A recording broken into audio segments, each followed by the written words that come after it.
The presenting sponsor for OnEducation is Classcraft.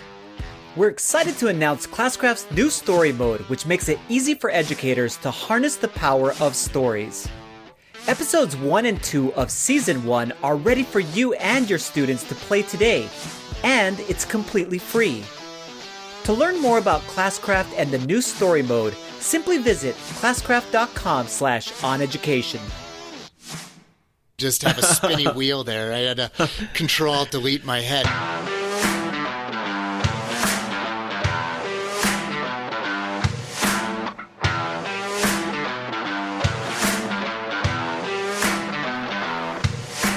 Welcome to the greatest podcast on the internet, bar none, with your at least lukewarm takes. This is Dig It or Ditch It.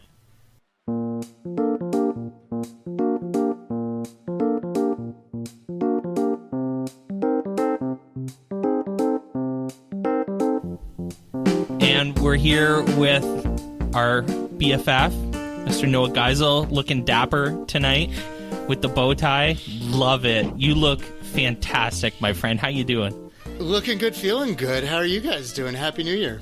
Doing great. I know it is Happy New Year.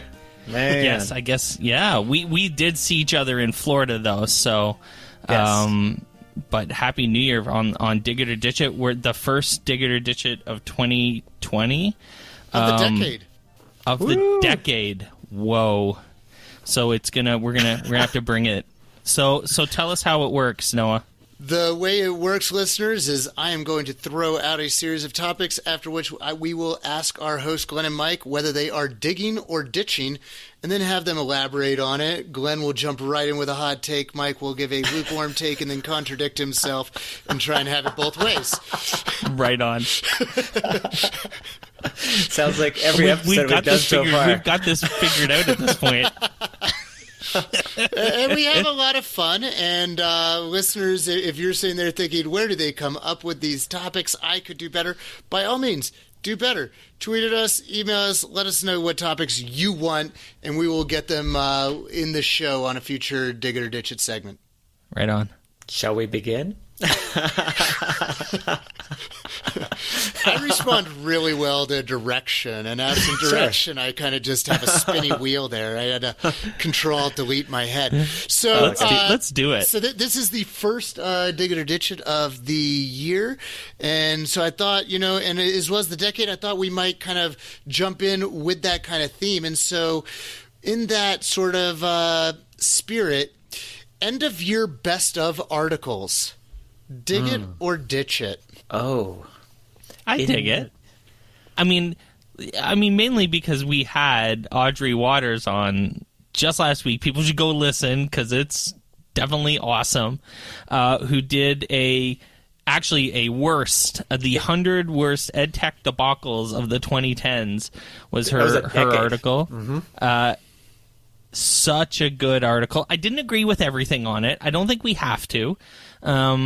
And there were some things I really disagreed with her about, but I thought it was a really good read. She was a fabulous writer, and I enjoy kind of best of lists. I like lists. Lists are kind of fun. They're good diversions, and so I'll dig this. I'm gonna dig it also, but it's just because I feel like that is the current market of any kind of journalistic endeavor, is what Mike just finished describing, which is people want to be able to consume things in an easily consumable fashion. So having the end of year best blah blah blah, or the top 5 of whatever the hell you're talking about, people love that stuff and they will actually take it in. So if you look at whether it be a podcast or articles, blog posts, or even YouTube, it's filled with these kind of things as far as the end of the year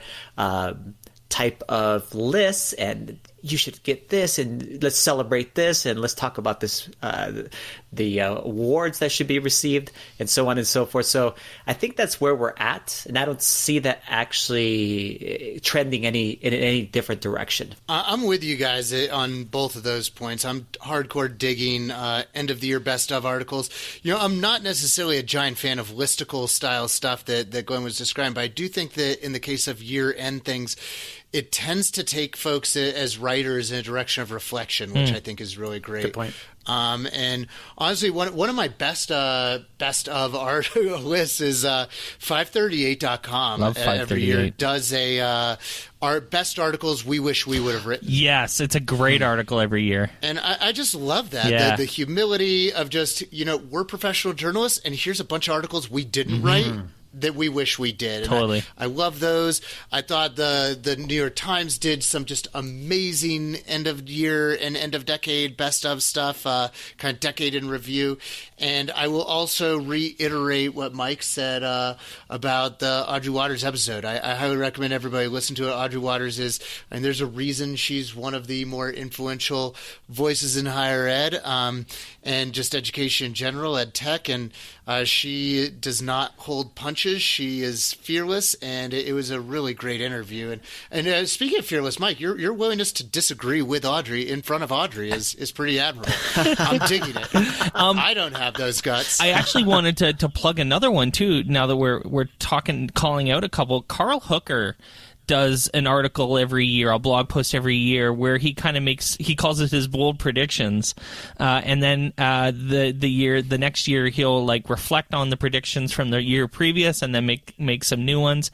And it's always a really good read. It's entertaining, and it's a lot of fun. To read. So that's a good one for education as well. Is Carl's blog post every year, the bold predictions. It's a lot of fun. Yeah, Nostra Carl.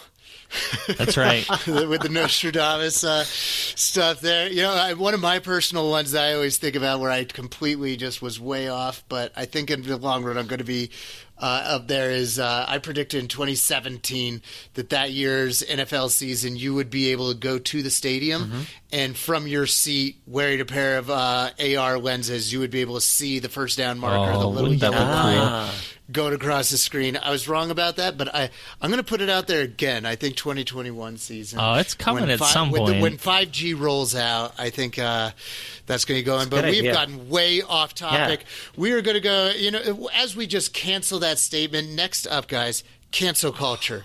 Dig it or dig it. Dig it or ditch it. Basically, the concept of like canceling a person, right, Noah? That's what we're talking. I mean, that's kind of what I'm getting after that. So for folks who do not know about the cancel culture, it is all about this hot take reaction to something. And this person is dead to me. They are canceled. We are over them, and they need to go away. Yeah, it's super destructive, but so is a lot of other things on social media. So am I digging or ditch? I would definitely ditch it, but it's one of those things where I don't actually see us moving. The trend is not moving away from those kinds of things. Unfortunately, that kind of hot, super freaking hot take gathers momentum. It's also a cultural thing too. I would say it's a way to be able to go in and quickly be able to dismiss someone or something or some idea, and then just basically make them literally disappear, whether it be with followers or whatever else it might be. It's really negative, but I just don't see us as a society moving in a different direction. I still see people living in that space. So I'm definitely ditching it, but I don't see 2020 as the year where we start, trending in a different direction. I struggle with cancel culture. I get why people get shunned or canceled, for lack of more eloquent words. And as someone who speaks from the pretty far left, even for a Canadian, I'm pretty far left. It means I have some pretty strong left positions on a lot of things, and it's not. I find that a lot of my peers on that far left side are part of the proponents of this, in particular, and I struggle with that because I don't want to be that person, and I'm like a pretty strong, like I'm a Bernie Sanders supporter, and I would support Elizabeth Warren as well, but you have to get things done. And in order to get things done, you sometimes have to work with people you don't agree with every little piece of their lives with. Like this Joe Rogan thing with Bernie Sanders that's come up last week is a classic example where Joe Rogan is not a model person, and he hasn't done, by no means anyways.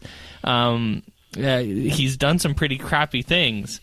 And said some pretty crazy things in his career, but he endorsed Bernie Sanders, and now people are losing their minds over it. I struggle with it. I'm going to ditch it because I think it's the bad way to handle people you disagree with, to shut them out and close off your mind to them entirely.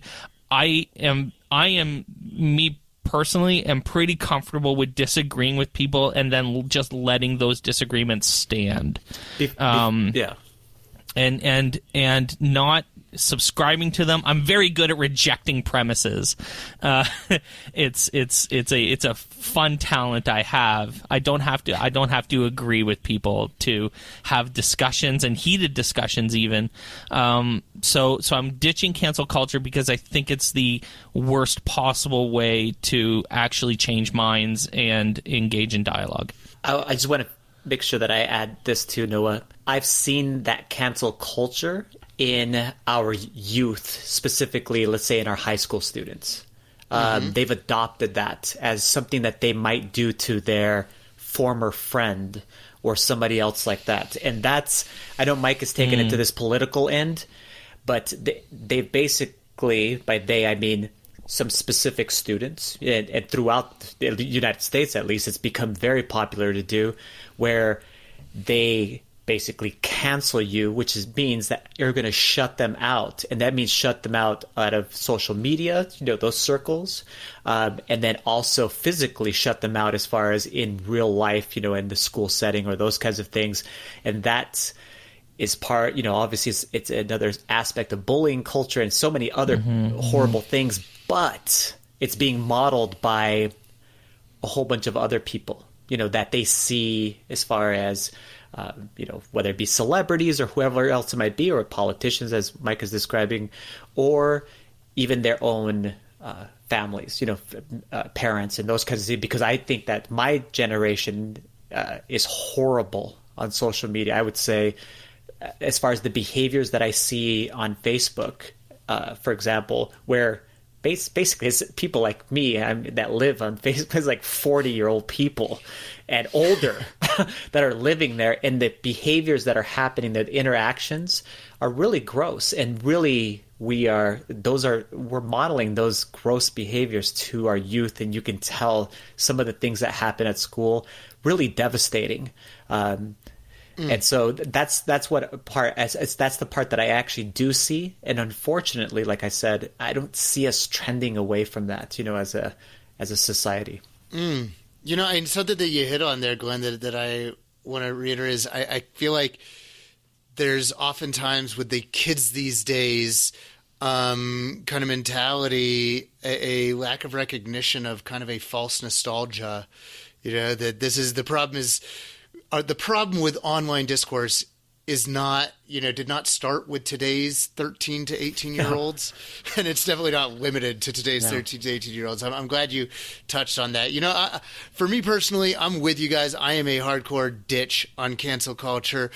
For me, especially with educators, to stick with your kind of theme, Glenn, of, in the teaching and learning space, it's really troubling for me to see educators who, wittingly or unwittingly subscribing to cancel culture, because for me, at least, it flies in the face of the whole idea of teachable moments, right? That you know what? Yeah, we are human. We mess up, and we're not going to cancel you. We're going to help learn you. And, I think that I have a difficult time seeing those two things peacefully coexisting, and I'll take teachable moments over cancel culture any day. And quick hat tip to the TOO, Two Dope Teachers podcast Twitter handle for tweeting out something that gave me the idea for that dig it or ditch question. OnEducation is brought to you by Fidgets. Fidgets are interactive USB sensors that bring your code to life. There's no soldering or wiring required. Simply plug in a Fidget sensor, write code in your favorite language, and watch your ideas come alive. Fidgets are used by thousands of STEM professionals globally and are now available for computer science students. Simply go to bit.ly Fidgets on Education to get your introductory kit that includes a free sensor worth over $50. That's bit.ly Fidgets on Education. Fellas, last one of this dig it or ditch it segment is, as we get into a new year, one of the things that people do in addition to resolutions that's gotten really popular in the education spaces over the last couple of years is a one-word proclamation. So along those lines, two-part question, one-word proclamations, dig it or ditch it. And regardless of if you're digging it or ditching it, do you have a one word? And if so, what is it? Do you want me to go first, Mike? Sure. Okay. You weren't expecting that answer. You were hoping I would say no. That was a strong sure. Is Mike canceling one word? I'm actually going to ditch it, Noah. Though I can see, like, I've actually read a ton of them from other people, and I would say they're fantastic how they've actually put that together.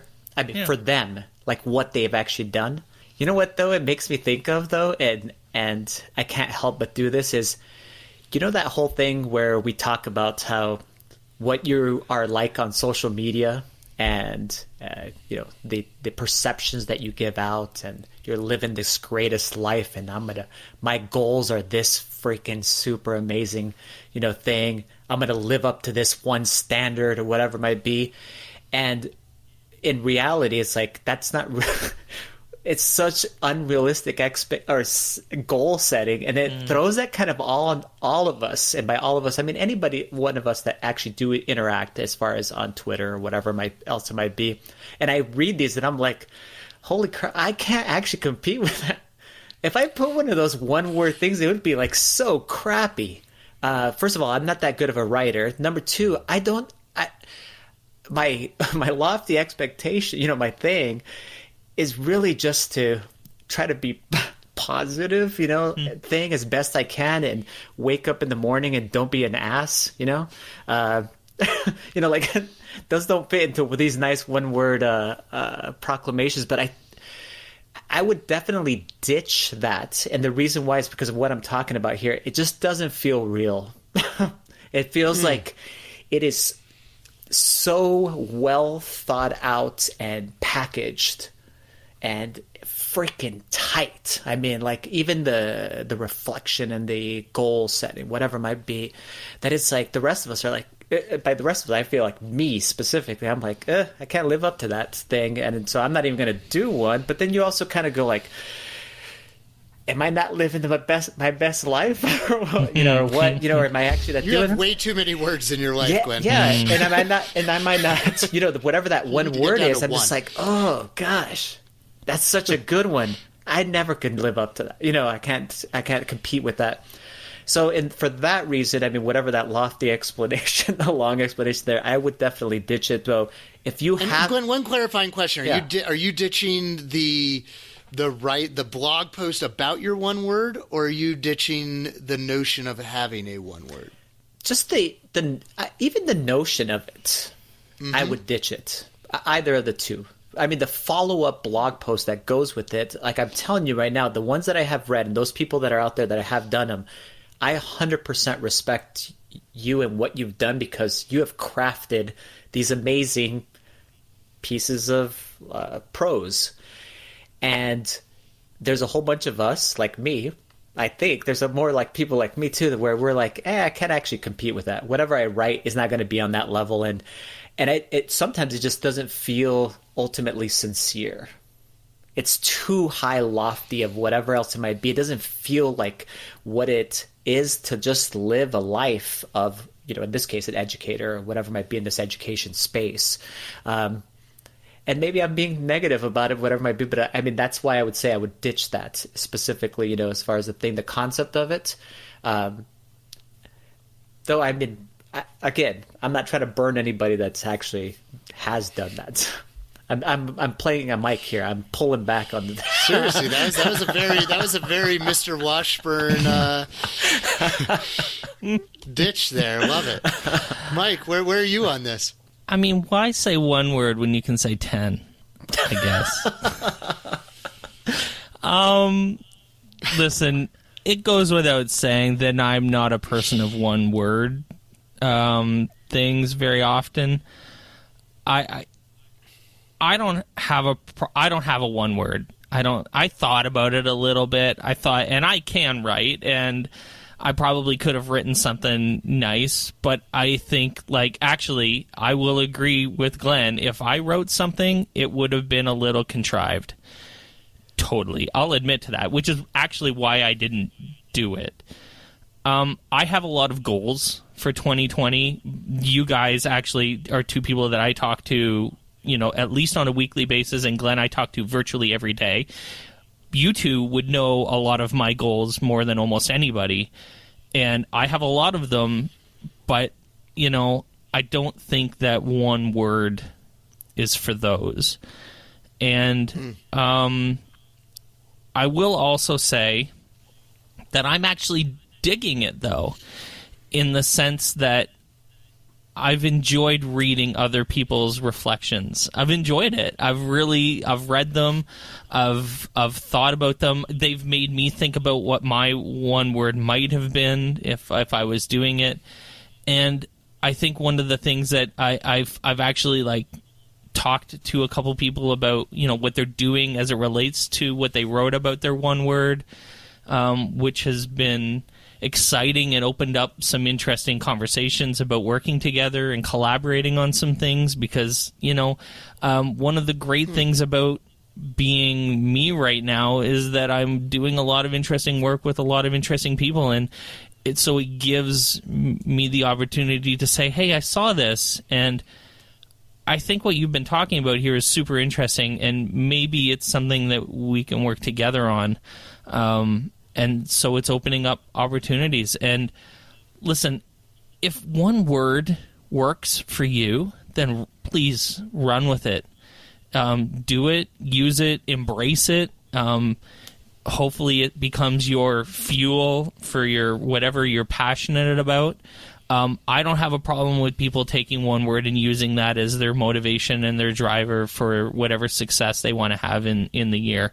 And who the hell am I to stop you from owning a word and running with it? So I'll dig the one word. Wow, this is our first segment, first time in the segment where there's a split in the camps here. And Mike, I'm going to join you. I am digging one-word proclamations. I really, whether they're written or not, I just think that they can serve such a valuable purpose for people, both in putting something out into the world that can be a spark plug for other people's own reflection and inspiration, but also it's really hard with those of us who are taking on way too many things, just maintaining focus. And we in grad school learn how to write SMART goals, but nobody's doing SMART goals, right? And just a one word can, for some people, be something that's really attainable. Going back to that SMART goal word is, it gives you this attainable kind of metric to always, or beacon, if you will, to kind of just always turn to and say, am I being true to this word, right? And it's a quick snap kind of check that we can put in there for ourselves. I just think that it does zero harm in the world, and that there's vast potential for good that comes from it. If the worst thing that happens is, a little bit of attention-seeking behavior that's totally, contrived, meh. Yeah, I'll take that as far as social ills that we have to put up with in this world. Yeah, totally. Oh, and my one word is recognition. Oh. See, that's and I have not written about it. In what way? It's a lovely word. No. That is a good word, though. And, when you say it, when you make it, when you say it out loud, especially to other people, like, I instantly thought about how am I doing that myself. Like, it instantly made me reflective, which is why I've enjoyed reading other people's one words. It's like, am I acknowledging people's contributions enough in my life? Am I acknowledging, for example, you two, who are great to me and do a lot of great work building me up and encouraging me and working with me, which is always a shocker to me all the time. So one words are great, man. I feel better already just thinking about your one word.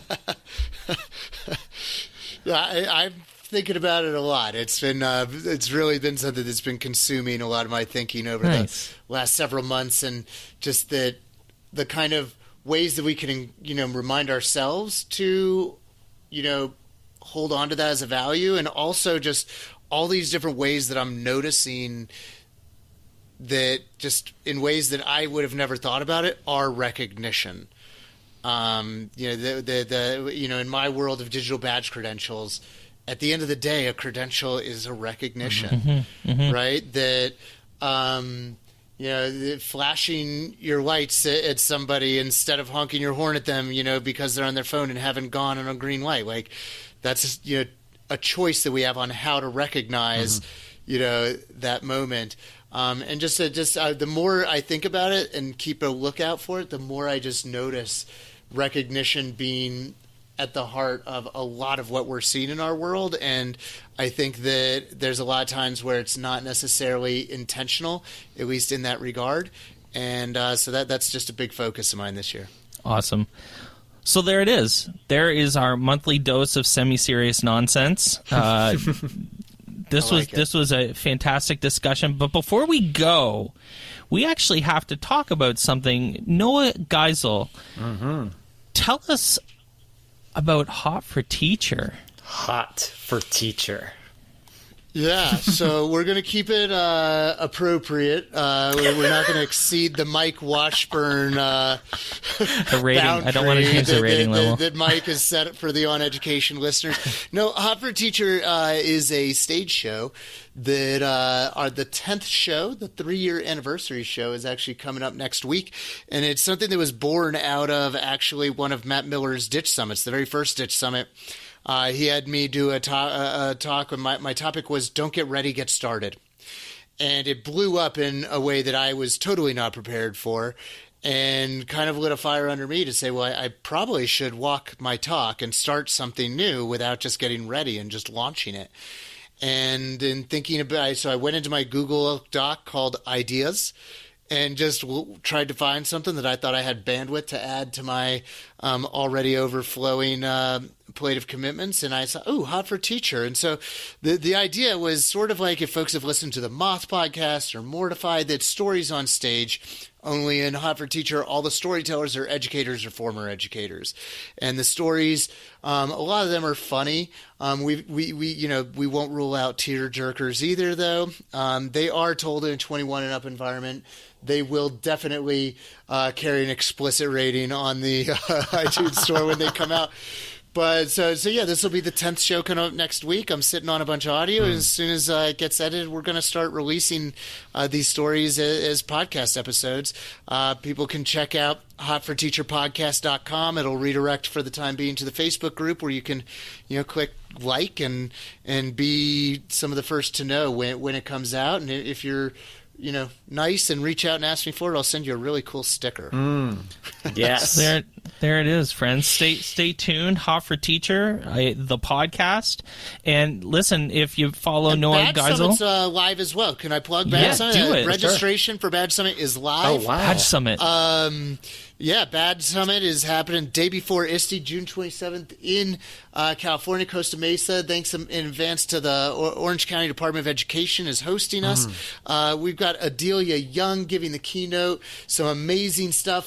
Folks are starting to hear about AI and machine learning. We're going to have an awesome panel, including data scientists and people doing really cool stuff on blockchain technology around just the ethics of AI through and machine learning through the lens of credentialing. It's going to be a really awesome conference. Heck yeah. Thebadgesummit.com, and definitely encourage y'all to join us and submit a proposal. Hopefully we can do a Dig It or Ditch It live. That's Noah will be busy, Yes. running a conference, which It's a little will tough. probably In between make wiping up orange juice spills and wondering where's Glen? He didn't show up. He signed up for a session. Where is he? Maybe we'll have. We'll find time to do a live recording as well. Awesome. If not, I'll at least funnel you a much better guest than me. How's that?